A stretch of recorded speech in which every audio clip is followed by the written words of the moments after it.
Hello guys, welcome to Git and GitHub session. My name is Tanmay Mazumdar. I'm the Android lead at DSCNI and I would take the Git session. So in this session we would cover what is Git, what is GitHub, why we need them, what is version control system, why we need it. We will also cover the various Git commands and what are its usage. So yeah, let's get started. So it's a valid question, right? Why we need version control system? So to answer it, I would take two real life example. So suppose you are doing a project and you have a code base. So after completing your project, you have an idea or feature that you want to add in your project. So you make some changes in your project to implement that feature. But after saving the changes, what you realize is your whole program crashes because of some error and you want to get back to that stage before the changes were done, but you could not because you made so many changes that you don't remember exactly. So what to do now, because you have your whole program is crashed and you have to start from scratch again. So it's a big loss, right? So how to resolve it? So before that, I would take another real life example. So suppose you are doing a team project and you and your teammate decide that you want to change some code into your project. So you and your teammate just change some code and without letting each other know. So what happens in the next presentation day is the whole project crashes because of some code overlap, because you don't know what changes the other person might have made. So that's a big loss. So how to just resolve this real life problems? So for that we have version control system. Yeah, so what is version control system? So it is a software tool which helps us to record the changes that we have made in our file. That is, it contains all the historical versions or snapshots of your project, and it is really helpful for your development of your project because you can see what changes were made at what time and who had made the changes. So yeah, so you can see that there is a snapshot or a version and there are various versions. So what are the versions? So it is the saved state of your changes, so that you can come back to version 3 and just start from that and not from version 1. So you don't have to start from scratch. So yeah, that's an advantage. So we have Git as a version control system. So yeah, let's get started with Git. Before that, if there are some features that I want to mention for version control system. That is, it keeps versions of every file and directory that we saw earlier. Then it documents the changes with descripting message. Means if you are making any changes, then there is a message, so that when you come back after a long time, you can see, okay, I have made this change. So what does why have made the change? So that descriptive message would contain that. Then it display the differences of the changes that you have made, like the changed version and the unchanged version. So yeah, so to download Git, you have to just go to this site, git-scm.com downloads, and you can download from here according to your system. It's really very easy. You have to just click on this option and just you have to do next, and the installation process is done. So it's really very simple. So I would not cover in this session. So after the download has been done, you have to just right click, and if it is downloaded, you can see git bash here option, so you have to click here. So now the git bash terminal has opened. Let me increase the font size. I think it is clear now. So yeah, so git bash terminal has been opened. So now how to check it has been installed successfully? So for that you have command git version, press enter. So yeah, you can see that git version 2.280 is here. So it's the latest version. It means that it has been installed successfully. So now let's proceed with a project. So before that, there is one command, git help.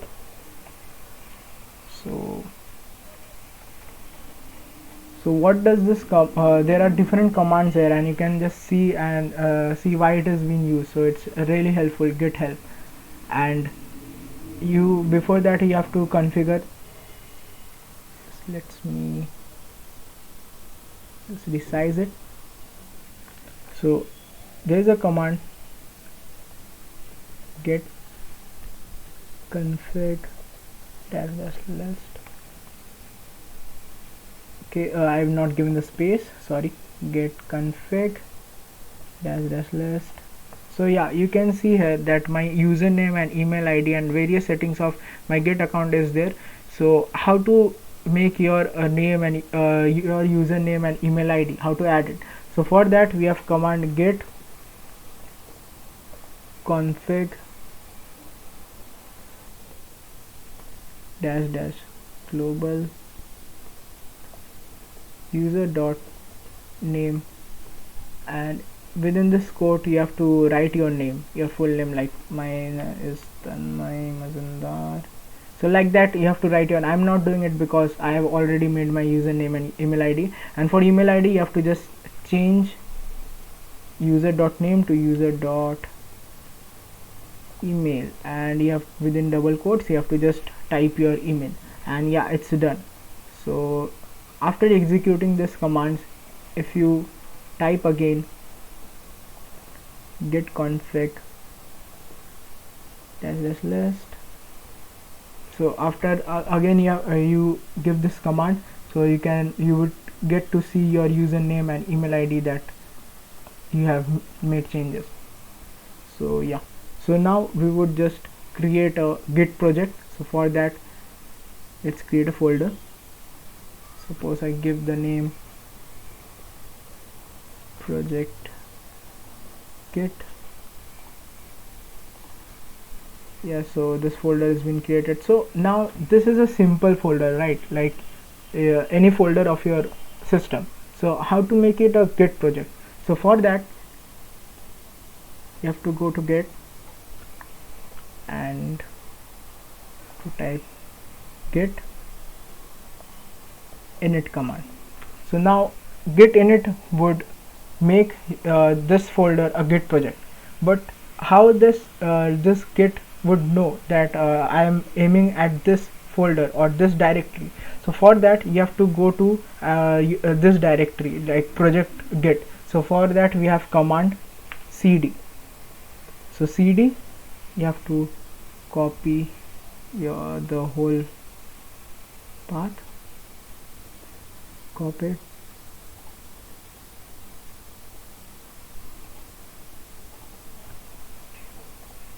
so now you can see that we are at project Git.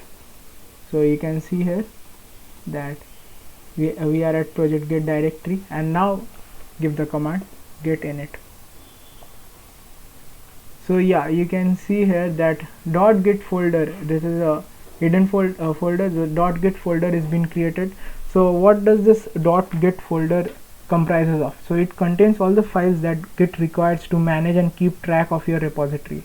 So I would just tell not to mess with it, because if you delete some file of it or delete this folder, your whole repository and your whole files would get deleted. So do not mess with it. So we have made the folder, we have used git init to initialize the project, and now if I use git status command, so you can see that we are on branch master, no commits. I have not made any commits. What is commit we would see, and nothing to commit, we have nothing to commit. So for that, to make commit, to make changes, we need a file. So yeah, let's create a file. So for that we have command touch file name, let's say hello world.py file. So yeah, you can see here that hello world file is being created here. So how you can see in this folders, but how to see in this terminal? So because you will not always minimize this and see. So for that we have command ls. So yeah, you can see hello world.py file is there. Now you can ask a question, hey Tanmay, you told that ls command will show all the files, but it is not showing .git file, folder. So because it is hidden folder. So for that we have command ls -a. So yeah, you can see .git is also there and hello world.py. So yeah, we have created a file. Now let's make some changes in it, or let's make add something to it. So I would open, yeah, so I would just make a simple change. Suppose print nice evening, yeah, and save it.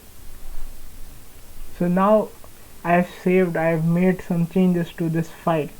So now what do you think, whether Git will track this change or not? Because we use Git for that, to track the changes, to save the changes. So the answer is, let's see the answer actually. We can see the answer with Git status. With Git status, so you can see here that a red colored text is here and it is told untracked file, means Git is not tracking the changes that we are making in this file. So to how to make Git track the changes? So for that we have command git add and then the file name. So we have created hello world.py. So you can now check again git status, and you can see that it is a green text. So now it is written changes to be committed, means you have added the change, you have added this changes to your git project. So that's great. So what does this add means actually? So to explain that, I would just go to the workflow of git. So workflow of git consists of the directory that you are working on, like this directory you are working on. Then there is a staging area. So this add command helps us to save the changes in a staging area. And then we have repository, like we will commit the changes to a repository, local repository. So this three are the workflow of git. So now I would commit the file to the repo that I told, to repository. So for that I have command git commit -m, and then there is a commit message, like if what changes you are making. So like I would say added a simple message. So yeah, you can see that added a simple message, one file changed. So you can see that. So we have committed and we have added. So we have done this thing, we are done with adding and committing a file. So to check that how many commit you have made, we have command git log. So you can see that I have made one commit, so I have this message. So if you make several commits, so with git log command you can see how many commits you have made. So yeah, so after that, suppose you want you have made some changes, right? You have added it to the staging area, but after that you forget to commit. Like I close my system after making the changes, and after 2 days I open my system and my head tells that hey Tanmay, that you commit the changes that you have made last day, but I don't remember actually what changes I have made. So how to do that, how to review the changes? So for that we have git diff command.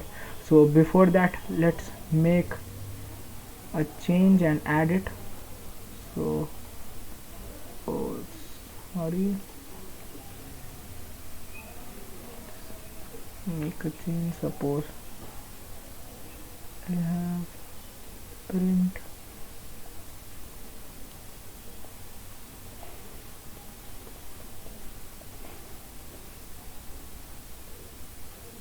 review change. I saved the file. Saving the file, I have to add it.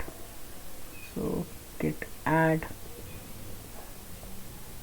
hello world.py. So I've added. So how to see that? Git status.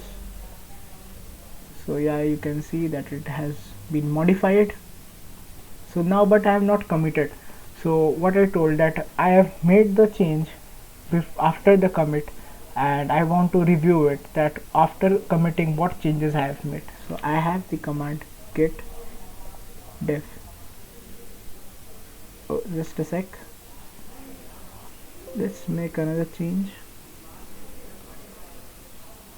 So let's, I've made the change, but let's do it again. So evening was good.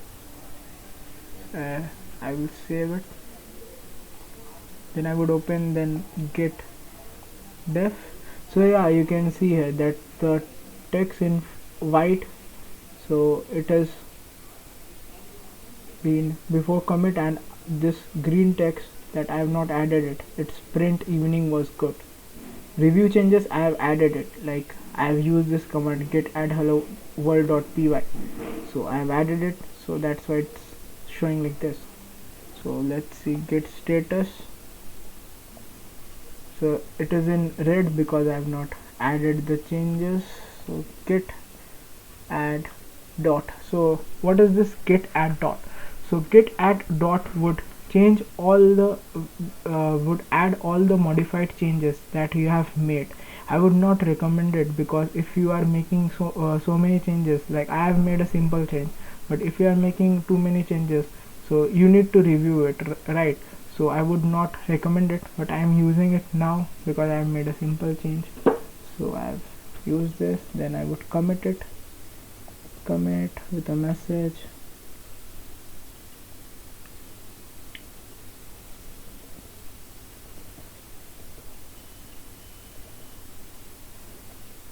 So yeah, I have committed it. So if I do git status, you can see on branch master nothing to commit. So the changes we have made, we have committed all the changes, so there is no changes to commit. So now we have done with all the basic stuff.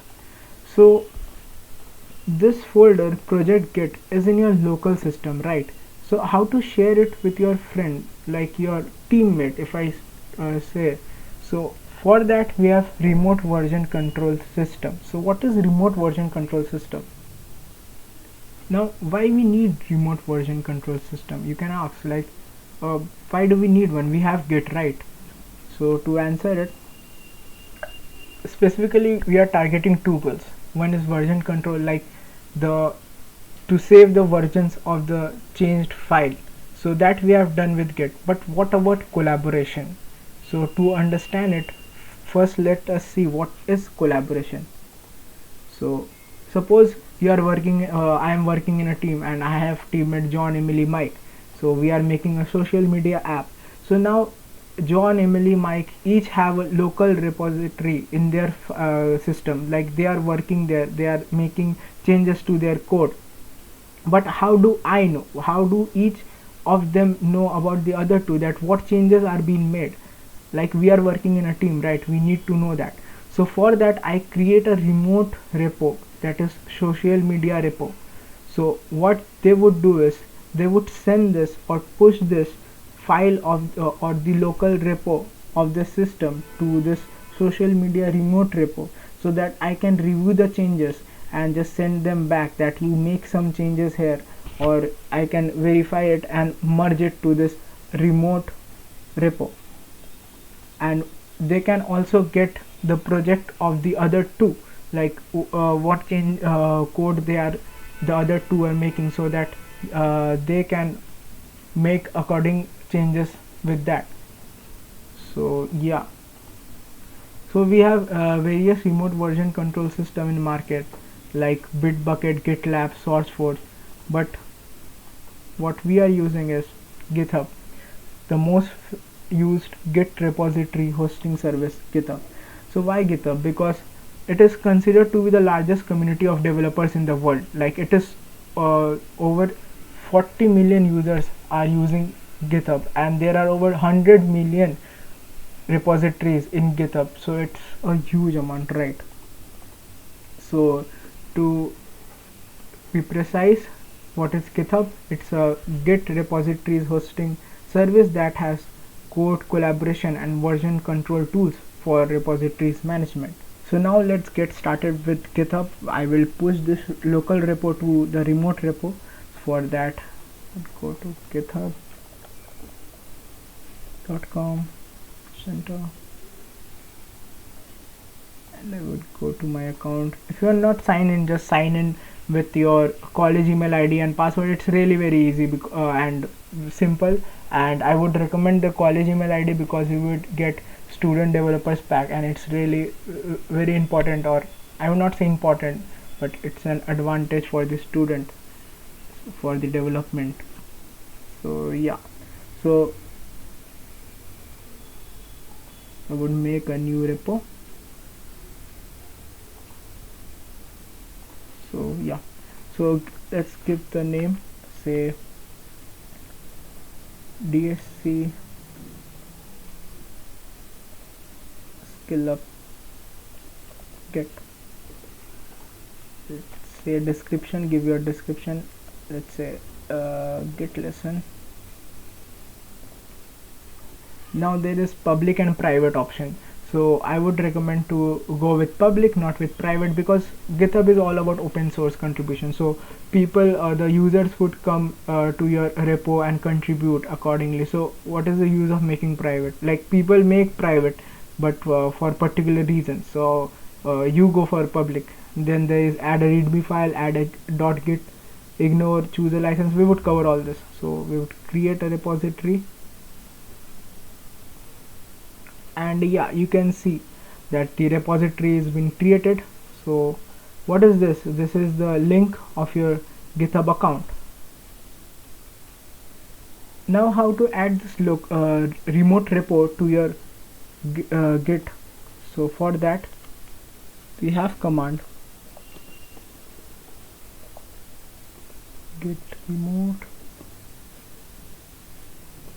add origin, then copy this URL, copy this, paste it, press enter.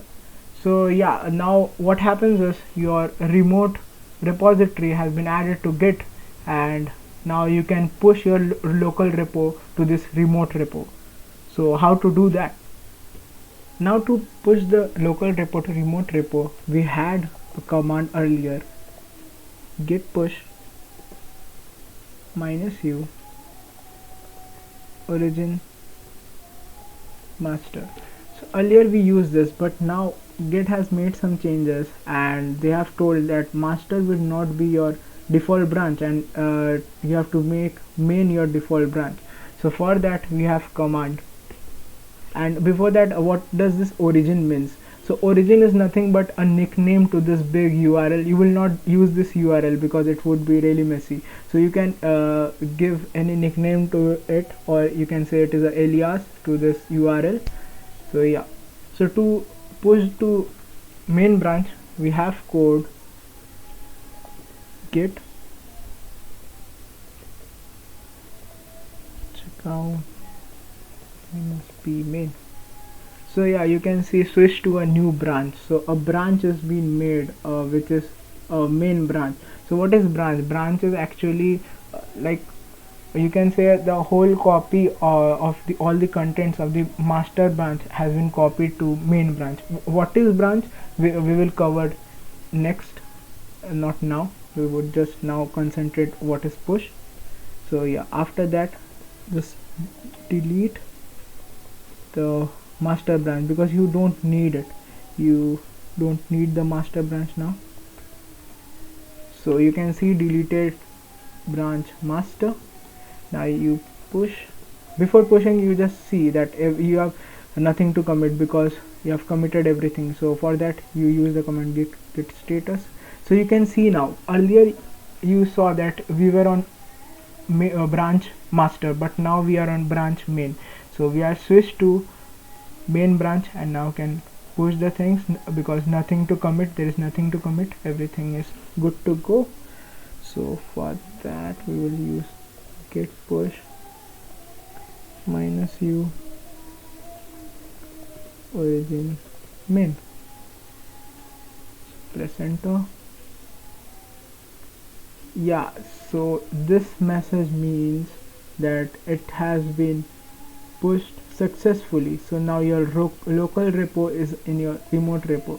So I will just refresh this, and yeah, bravo, you can see that your GitHub repo has this hello world.py, and it has 3 messages that we did. So we learned how to push the local repo to remote repo. That's a good thing, right? So now what does this -u mean? So -u is used to set origin as the upstream remote in your git config. So after we have done with this, suppose I make a change here, like if I open this, can edit this file here. So suppose I have made a change, suppose like print a statement only, print message for pull. So this is a message for pull. So you can commit changes and give commit message. Suppose I will say added a cool message and commit changes. So yeah, you can see that this message is being added to this file. We have edited this file. So now we have edited this file in the remote repo, right? So what about this local repo? Like, does this repo has that change? So let's see that. So no, it doesn't have that message, right? It doesn't have it don't consist that message. So how to bring that local remote repo changes to this local repo? For that we have pull option. So we can do git pull.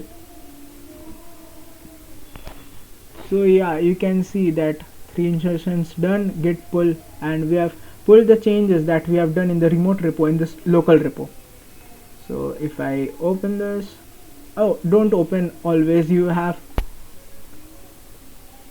cat option also, cat hello world.py. So what does this cat means? That the file what it consists, so it displays. So you can see now that this file has print message for pull command that we have added in the remote repo. So we have pulled the changes, right? And it's the use of -u is also that you have to just write git pull for to pull any changes, and you don't have to mention any argument. Like for push we have to write origin main and something like that, but for git pull, if you use -u here, you don't have to write anything, just git pull is done. So yeah, so now we would see what is fetch and merge. We have seen what is push, how to pull the changes from remote to local repo. Now we would see what is fetch and merge. So for that, let's go to our repo, let's make some changes again. So you write print this message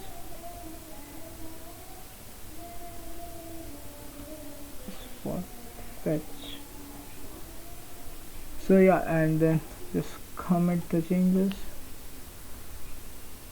So we have committed the changes, it has been shown the command that we have added. So now as you have seen in pull that if you make any changes in the remote repo, it is not reflected to the local repo. So for that we have pull option.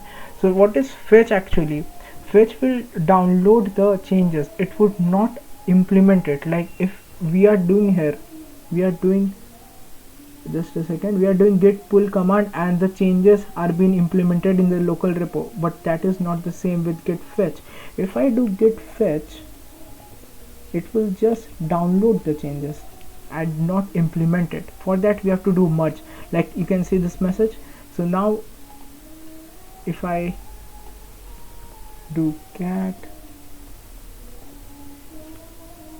hello world.py, so you can see that message for pull, this up till this thing is there, but this command is not there. This message has been not shown, that this message is for fetch. It has been not shown here. So for that you have option, sorry, for that you have command get merge. So what merge would do is, you have downloaded the changes but it has not been merged to your local repo.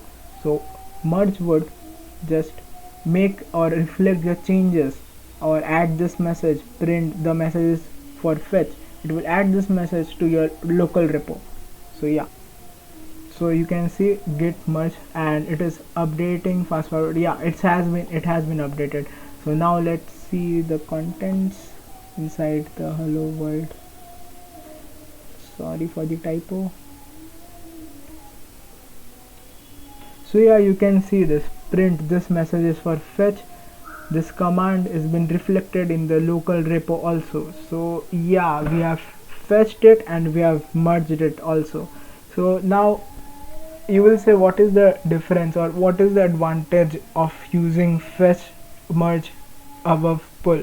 So the advantage is that, suppose anybody or any user changes something in your remote repo, no, if you fetch the things, it will just download the changes. It will not imply or apply the changes in your local repo.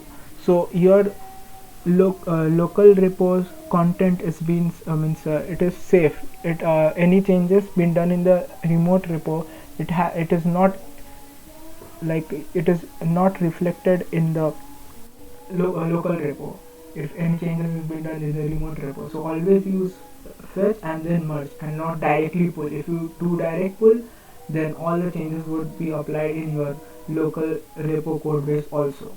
So yeah, so now let's do something which is called branches.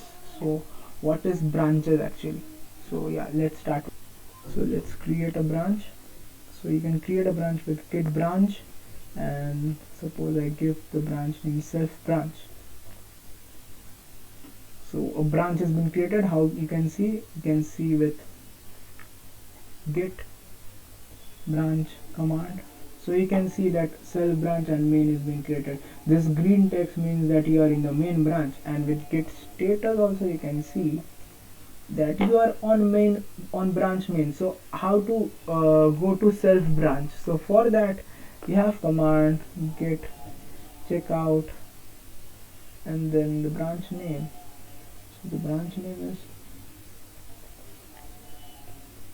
self branch. So you can see the message switch to branch, self branch. So you have switched it. So it's git status. So you can see now on branch, self branch. So now if you make any changes in your local repo, any changes is being made, it is changed on the self branch. A branch is being created. Like we have created the main branch, right? We have deleted the master branch, we have created the main branch. I have told at that time. So what the branch means, you are copying all the content of the default branch and just pasting it or to another branch. So you can work or you can make any changes there, and it would not reflect into your default branch. So if you have not understood, I would just do the things. Like, I know it's a little bit confusing, but I will make some changes and make you understand the things. So yeah, let's make some changes to the local repo file. So open the editor. I've opened the editor, and after that suppose print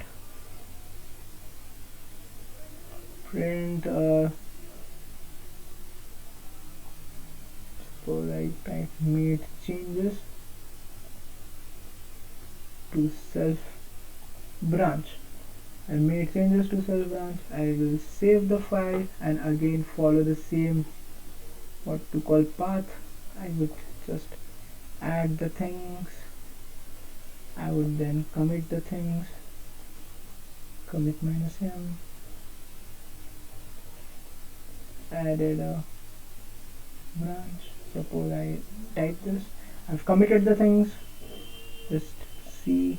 Yeah, I've committed the things. Let push it. Like, I have made changes. I have not pushed the changes to the from local repo to remote repo. So let's push it. So you can do that push minus u origin main.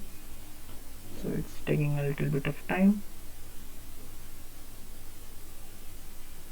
So yeah, you can see everything up to date. So what does this mean? So now I have made changes in the self branch, right? I have not I have made changes in the self branch.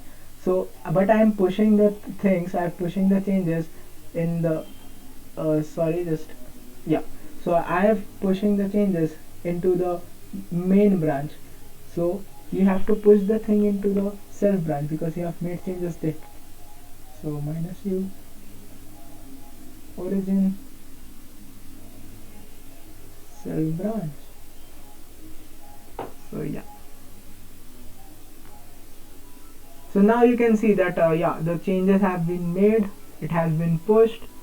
So now just go to your remote repo, your GitHub, and go to this TSS scale and yeah, you can see here that self branch has had recent pushes less than a minute ago. So I have made a self branch, and you can see here main and then self branch. You can go to go here, and if I open the hello world.py file, so you can see this statement, this command, that print made changes to self branch. I made changes, and so it is reflecting in the self branch. But what about the main branch? So let's see that. So if I go to main branch, you can see it's the message is not there. The message is not there. It means that whatever changes we are making in another branch, in the self branch, that is not being reflected to the main branch. So it is really helpful. The branches concept is really helpful when you do a team project. Like different people can work on different branches so that they can implement the changes. They can just play with some codes, but it is not being reflected in the main branch. So that is quite a great thing.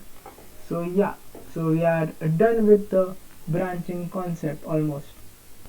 So every one of you have just heard what is means open source contribution. You have heard this term, right? So it's like contributing to someone's repo, someone's work. So how to do those things? Just see that. So I suppose I go to some randoms. Let's Corona. Suppose I go to some random repo, and suppose yeah. Suppose I go to this repo and I like this repo. Okay, I want to contribute some some code in this. So how to do that? How to do those things? So for that you have to fork this repo. So let's fork it and let's understand what does forking means. So it's, you can see forking has been done. So forking is nothing but it is a copy of the original repo to your own, a copy to your own GitHub account. You are copying this repo to yourself. So now if I make any changes here, any changes, I can do any experiment with the code, but nothing would happen to this main repo to whomsoever it may belong, the owner of this repo. So it would not affect to this. I would make some changes and it would reflect on this repo, the copy of this repo. So yeah, forking is that only. So suppose I make some changes. Suppose I add a file. Let's create a file. So suppose I add something, say formula.py. Suppose print found the formula to end coronavirus. Now I just commit some message like Eureka formula found, like makes do some meaningful changes. I have not made any meaningful change, so that's why I am writing this message, but don't write anything, any random message. So yeah, create new file. So after creating new file, you can see that that formula.py file has been added to the this repo that I have a copy of.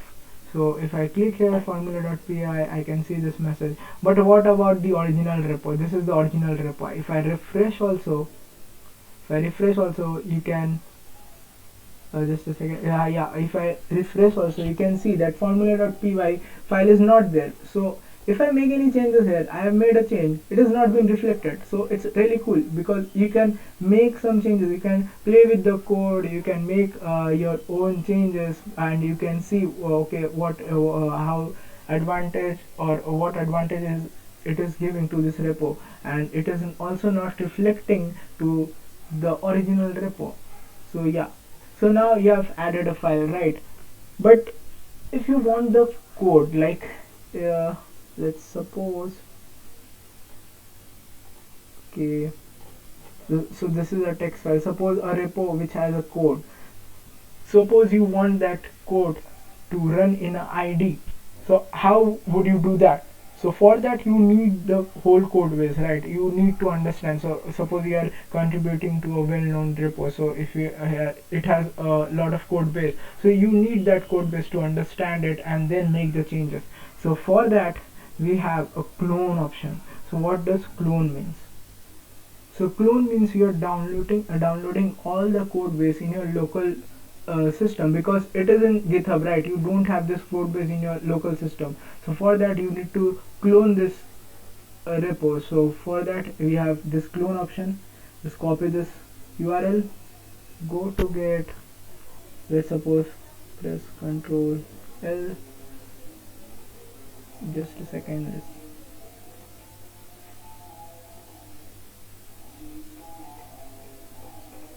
yeah. So we have option, we have the command git clone and then the URL. So paste this URL, press enter. So you can see that cloning into coronavirus, this repo is being cloned into your local system. So it is a little bit it will take a little bit of time, just hold on. So once the cloning is done, you can see this file coronavirus, this file you can see. So the code base has been downloaded and you can make changes here. You can add, commit and push into your remote repo, and yeah, the things are done. The cloning part is done. Now suppose I have done all the changes, I have forked it, I have made all the changes, and now I am convinced that okay, so now I would make a pull request to the owner of this repo. So what is pull request actually? Pull request actually in simple language you can say it is knocking at the door of the owner that I have made some changes, you please merge these changes to your local to your remote repo, to the original repo. So till now what was happening is, till now I have made the changes here, but it was not reflecting in this repo. So if I make a pull request and then the owner of this repo merge it, so what will happen is, so yeah, you can see that create pull request option is been enabled. So what will happen is, the changes I have made here, suppose the formula.py file I have made, it will also reflect in this original repo of coronavirus. So yeah, so it pull request is all about this. So if I click here pull request, you can see here the file or the changes you have made. If you click here pull request, then it will go to this owner and he or she will just see and review the changes, and then it can be merged. I will not create a pull request because I don't want to worry the owner, because it's simply a one line command, so I would not make a pull request. So yeah, we are done with pull request. So we have covered major part of Git, all the basic things, all the fork, merge, pull, push, clone, how to work on the branches.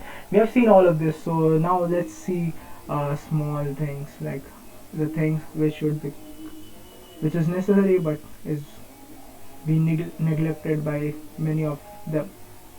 So what are these things? So suppose I go to my repo, I've created DSS skill update. So now you can see that add a readme file option is there. So if I add a readme file, so now you can see that a file called readme.md. So is created. So what is it? So readme file is actually the overview of the repo that you have created. So readme file is really very important. So if you see the coronavirus, this owner's readme file, so you can see here all the details of the repo is being shown in the readme file. It's really very important because a layman would not directly go to the code base and understand the code. He would just go to readme file and just see, okay, what is this repo all about, what things you have used in this repo, and if he or she is interested, then they would go to the code base and see the code. Nobody would directly jump to the code. They will see the readme file. So you have to make the readme file really attractive. I'm just creating a readme file now, but you don't do this mistake. You have to create a very convincing readme file, very attractive readme file, so that people can just see that and just have an overview of the repo by looking at the readme file. So yeah. So now after seeing what is readme file is, let's go to issue. What are issues? So as the name suggests, issue is nothing. Suppose I have a issue with I have something that I want in my code, but I cannot do it. So I would just create a issue that I have an issue with my repo. I would just create a new issue and just tell that I want the formula to be modified. Let's give the title. I need a modified formula. Suppose I need modified formula, and just give a description of what I need. And if I click on submit new issue, what will happen is a issue is being created. Now people can, or the users of GitHub can go to this issue and resolve it. So this is what our open contribution is like. You create a issue and people can, users can go there and just resolve your issue and make your repo more good. So what are labels now? So with issues you can give labels also, like I want to the modified formula, I suppose tell it a bug. So suppose I give it a label bug, and you can create your own label also. Edit labels. If I go, so it's opening. So there are 9 labels. There are 9 labels, default labels. So you can create your new label also. You can name the label like urgent. Suppose you need really urgent. Suppose give a description like modify the formula, and then create a label. So you have created the label. So now the label is been added to this list. There are 10 labels now. So I go back to issues. Suppose I go back to it. I want to create the new issue.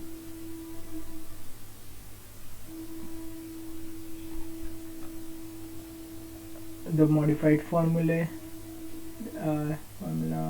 it was there, and then I give a label now because I've created the label and I'm giving the label urgent. So yeah, urgent. So yeah, you can see that with this issue the urgent label has been attached. So what is the use of these labels? Suppose I go to a famous repo, suppose say TensorFlow repo. So there are so many issues. There are 3.8k issues. So you want to, suppose you want to solve, you want to resolve some bug, or you want to add some feature to it. So how to find that issue? So you can go here and you can type, suppose feature. If I type and click here, so what it would do, it would filter out the issues with the feature label. So these issues are related to feature thing, and you can now contribute it in it. So you can click on it. Suppose I clicked on it. So suppose I click on it. This is see the description he has given, what he is facing and what he wants. So suppose I write here that I want that assign me, I want to resolve this issue. Suppose I give this, and I comment on it. So what it would do is, would just comment on it. So I have commented, assign me, I want to resolve this issue. So the owner would see that, okay, I am interested. So what he will do is, he would assign me this issue and I would work on this issue. So what is assigning? Like you can see in this repo, like my repo that I have created, I have assigned no one because I have not created a issue till now, and nobody has really approached me, so I have not assigned anybody. So I can assign up to 10 people to one issue. So yeah, things work like this. And what is milestone? Milestone is nothing but a container of label, so it is not a big thing. So yeah, so things work like this. So suppose I click submit new issue. So now you can see that in the issue section I've opened the issue, and with urgent label now any user can approach can see my code base, and he or she can approach me with a message that okay, he or she wants this to be resolved, so I will assign that person this problem or this issue. So after dealing with issue, let's see what is raw, blame and history. Suppose I go to the code, click here, hello world.py. Sorry for my slow internet, it's really slow now because it's raining now actually. So yeah, you can see here raw, blame and history. So what is raw? If I click on raw, it is nothing but the raw code. It is nothing but the raw content of what this file has. So whenever you want to just suppose there is a code and you want to run it in a IDE, so you don't copy directly from that file. You click on raw and copy from here, because in what this contains, as you can see, this is in formatted form. So don't copy directly from this code because it is in formatted form and it will create error in the ID. So always go for raw and then copy, and then you can run that thing in your ID. What is blame? If I click on blame, so blame, you can see that blame is nothing but, you can see that the commits that have been made and what code have been added. I have created this repo, so it's only me. But suppose I go to a code base of this TensorFlow, which is very famous. It's really slow, guys, sorry for that.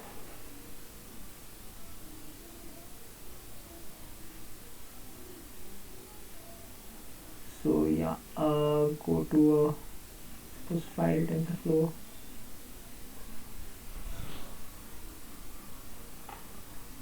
So I go to this file.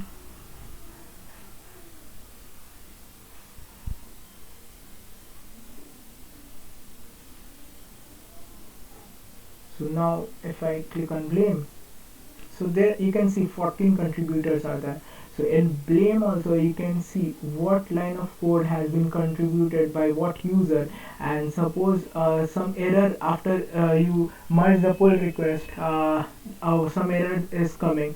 So you can see the code by whom that wrong code has been contributed. So you can blame him or her, but don't do it.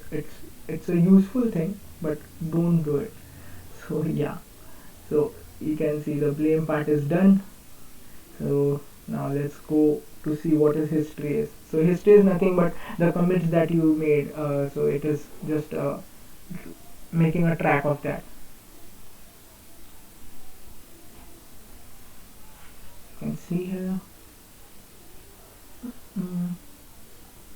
Hello.py. Just bear with the internet, guys. Sorry for that. It's really slow. So yeah, you can click on history and you can see all the commits that have been made in this file. I have made 4 commits, so yeah, you can see all the commits. So that is raw, blame and history. So after all of this, you would be seeing a .git ignore file. So what is that .git ignore file in every repo? So it's also important actually. So yeah, you can see here .git ignore file. I'm not having it in my repo. So how to add it and what's its use? So let's see that. So what .git ignore do is, suppose you are developing a project and there are some files created in the process you are developing, and you don't want Git to keep a track of that file, because what does Git does is it or it tracks all the changes that have been done in the file, but you don't want Git to do that. That's why you create this .git ignore. This ignore means what? That you're telling it, hey, ignore the files that are inside this, because you don't want to keep a track of that. So yeah, this is mainly what is git ignore. So how to make it? So let's see that. So I'm inside my project git directory. So let's make a file touch dot git ignore file ignore. So yeah, a file has been made. So let's see. So you can see git ignore file has been made, and you can open this in notepad, and you can suppose some files are there, some build files are there, and you don't want it, and it is made in the process, you want to ignore. So you can type like build slash star.txt. so what this will do is, if I save this, what this will do is, it will ignore all the text files that are there in this repository that are being created, and you want them to be ignored. So yeah, git ignore is all about this. I will save it, and then again I have to do this things like git add, then git commit -m, added a git ignore file,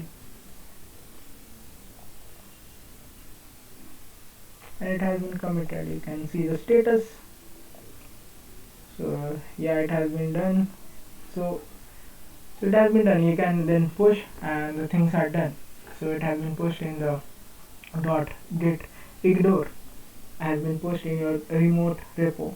So this is all about GitHub and Git, guys. We have covered almost every part of it, every necessary part that you want in your development. You can also now learn ahead of this, but what you learned in this session, this is you can implement it for development, and yeah, you can do the things like push, pull, fork, merge, and etc, things that we have seen. Thank you guys for your time. It was pleasure for me teaching you all, and thank you guys for bearing with me. Yeah, thanks.